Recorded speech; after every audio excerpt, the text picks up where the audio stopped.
close till I get up. Time is barely on our side.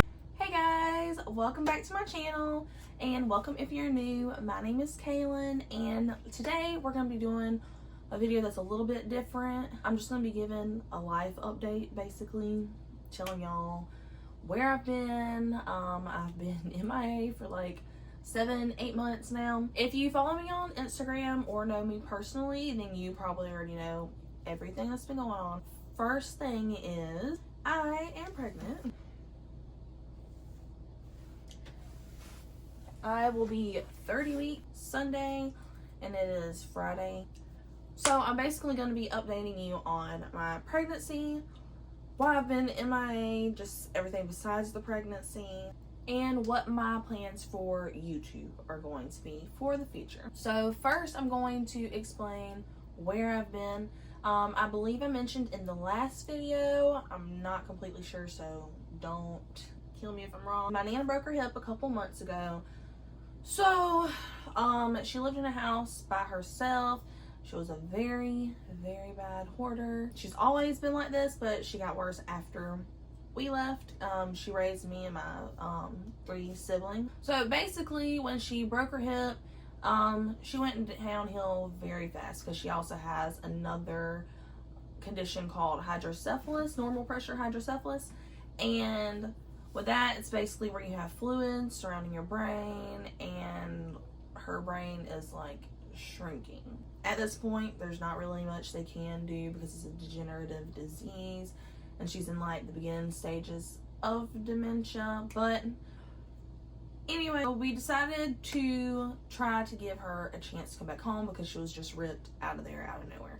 Living on her own, you know, walking, making her own food, doing, you know, even driving sometimes, all the way to go until she can't walk, she can't use the bathroom on her own, you know, any of that, just because of her breaking her hip. Basically, our plan was to clear the house out, go through everything, get it clean, fixed up, and move her back in and try taking care of her. And I knew that it might not last long and might go downhill very fast, but she just means so much to me, and she raised me, so I felt like I owed it to her to at least try. So we came in, started clearing stuff out, going through stuff because there's a lot of junk. Cleaned the house. She smoked in the house for like 15 years, something like that, so it was just caked with the yellowness. Like, we still haven't even got it all out, and we've been here for months.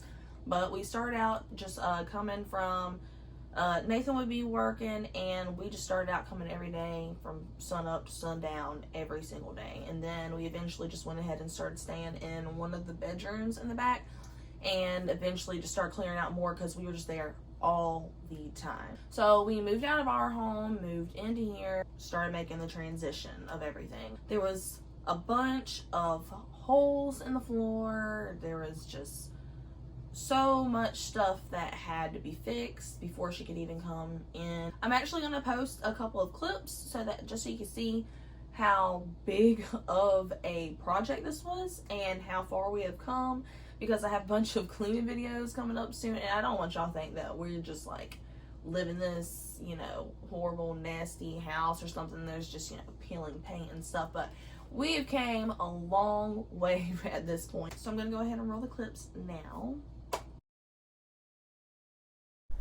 So as you can see, there was so much stuff in these rooms. We had already started on the hallway, kitchen, living room, and one of the bedrooms. So what y'all are seeing isn't what it looked like at the very beginning, even though there's still a ton of stuff in here.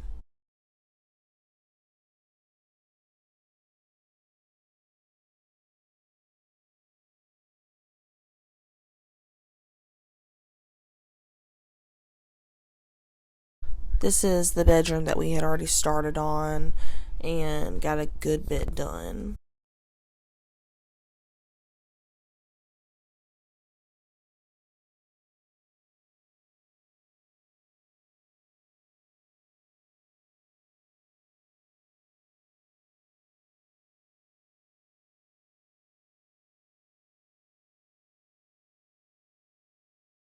So yeah, I have a new series that I'm going to be coming out with. It's going to be like an extreme hoarder transformation, and it's just going to be on the different rooms we did throughout the house and give you like a rundown of from the beginning to what it is now. Be looking out for that. It'll probably be after the baby comes, just in case I get behind on videos and stuff. I just have that planned for them because I'm going to be very busy. It's going to be a lot going from 2 kids and my brother to 3 kids and my brother. So back to my aunt. We moved her back in at the beginning of January, and the very first week that we brought her home, the nursing home said they were going to send home health aid, which is basically like a CNA to come in and help me a couple hours a day just so that I can get a break or go to the grocery store, just, you know, do whatever I need to get done, because this is a 24/7 job. If she's screaming, you know, in the middle of the night, I have to get up. If she has to be changed in the middle of the night or any time during the day, she had to be bathed. She can't cook, you know, so I have to bring her all of her meals. I had to change her, clothe her. Like, it was literally everything. And it was so much on top of me being pregnant too. And I'm also just high risk. So it was just a lot. Home health aid never came. She has Medicaid for her insurance. So there are programs put in place to help people like her, but it's such a long process, and they told me that I couldn't start the process until she was actually at home and out of the nursing home.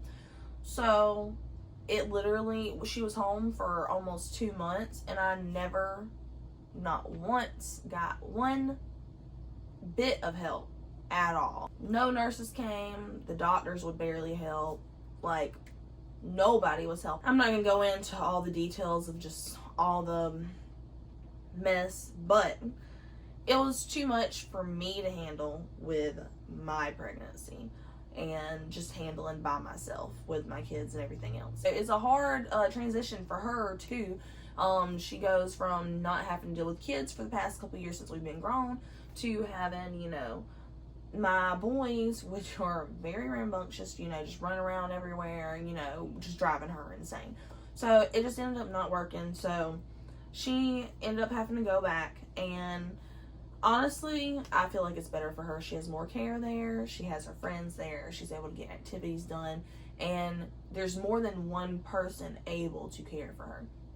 Unlike here where I was the only person able to help her. We are trying to find a new house before the baby gets here, and my Nana is working on getting a full-time and a part-time CNA so that she can move back home, hopefully. That is that. Onto my pregnancy. Like I said, I'm 30 weeks and I'm finally having a girl after 2 boys, and some of you know I had a miscarriage my first pregnancy, and that was a boy as well. I honestly just didn't think that I was going to be able to even have a girl. So, and this has been my dream forever. So I finally have my girl. I do have a couple of problems. It's not really humongous problems, but it's just stuff that we have to monitor every pregnancy. I didn't find out that I had gestational diabetes until at the very end of my pregnancy with Grayson. So I was huge. He came out huge. We had a hard delivery. It was just a little traumatic and everything, just because of the size that he got, just because I wasn't monitoring my sugar because I didn't know I had diabetes. Second baby with Drayton, we dealt with my diabetes from the very beginning, so I never got abnormally big or anything. I was actually kind of just small, normal looking size. So at the very beginning of my pregnancy with Drayton, at one of the very first ultrasounds, she's seen that something was wrong with my placenta. It's called placenta previa, which most of the time goes away by the time you're 20 something weeks or whatever, but she just wanted to make sure that, combined with my diabetes, she sent me to a high-risk OB. There is where I met my amazing Dr. Davis, and she took care of me so good, like such good care of me. She got every testing done that could be done. She was very thorough. She did genetic testing, all that, so we were able to find out the gender around like 14 weeks that time. And I found out that I have a mutated gene, and it's called the MTHFR gene, which basically breaks down like folic acid and stuff like that, and it can cause multiple problems depending on which genetic mutation that you have. I don't even remember the one that I have right off the top of my head, but I basically have to take baby aspirin, progesterone, folic acid, just preventive medicine to keep the pregnancy going. Last pregnancy, I actually had to take progesterone shots. This go around, I do not have to do all that. Bad thing that I did find out recently is she feels like I have type 2 diabetes. We can't really find out completely for sure until after I have the baby, but she's already basically been treating me as if I do. So she put me on some medicine for me to take during the morning. It basically just keeps my sugar down. I also have to follow a low sugar, low carb, high protein diet. It's literally a lifestyle change. This is not easy at all. Last week I went to the doctor for a checkup, and I was going every 3 weeks, but she had me come back after 1 week last time because of my high blood sugar. She wanted to be sure everything was okay. I also had to complete a 24-hour urine test to test for preeclampsia and high, protein in your urine. When I went back to the doctor, she said everything looks great. So just keep being cautious, taking all my medicines, trying to take it easy, drinking a gallon of water a day, which is extremely hard, guys. So I actually have a few sonograms. I get sonograms every time I go. They do like an anatomy scan every single time almost. So I'm gonna attempt to show you these on this camera. I don't know if it's gonna show up good, and if not, when I go back to edit, I'll just insert them over to the side. Here's this one. Looks like a little alien at the top. You can see her hand at the bottom, but it's such a good profile picture in the middle.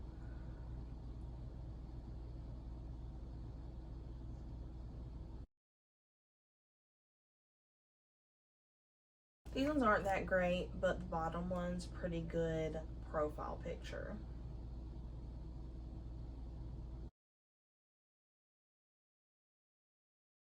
This next one looks so good. You can see all of her facial features and everything, and her eyes even opened in this one. It looks so good.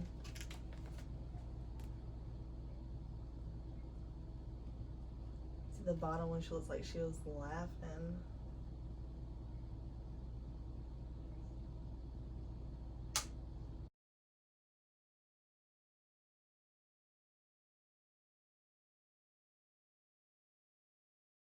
The latest one, we got a 3D sonogram done, and they turned out really good. And there's also one at the bottom. It was like the regular sonogram picture. She literally yawned in the middle of our sonogram, and she looks like Pac-Man on here. So it's a little creepy, but it's so awesome and cool to look at.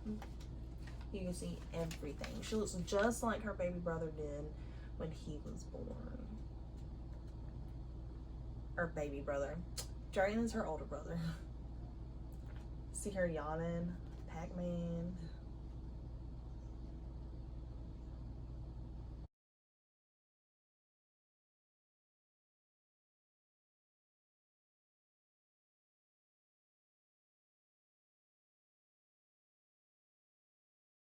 So that is it for where I've been for the pregnancy, all that. The last thing I just want to talk about is my plans for YouTube. I am trying so hard to be consistent this time. I want to post every week. This is something that I enjoy doing. It gives me something to do, something other than being a mom and taking care of the house. It just gives me a purpose. Like, even if there's only, less than 100 people watching my videos, it still means something.